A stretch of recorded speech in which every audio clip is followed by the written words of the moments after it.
कैसे हैं सब लोग। उम्मीद करता हूँ भाई सब लोग खैरियत से होंगे। तो आज है ईद का दिन। तो भाई आज माशाल्लाह भाई आपके भाई की जो ड्रेसिंग भाई आपको मैं दिखाता हूँ भाई, बहुत प्यारी माशाल्लाह से ड्रेसिंग है।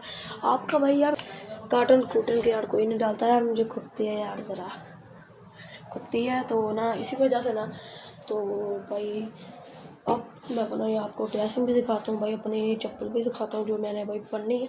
लेकिन मैंने जब ईद की नमाज़ पढ़ने जाना है तो मैंने अपनी वो चप्पल फालतू डाल के जानी है। तो ना अब आपको मैं अपनी ड्रेसिंग दिखाता हूँ, चलते हैं सीधा ड्रेसिंग की तरफ। तो ये देख सकते हैं, ये मेरी ड्रेसिंग है।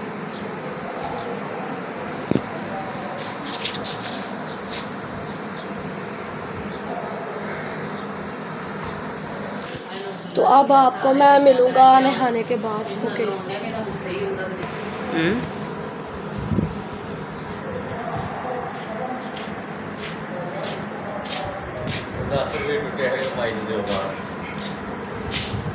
₹10 टूटे है जिसको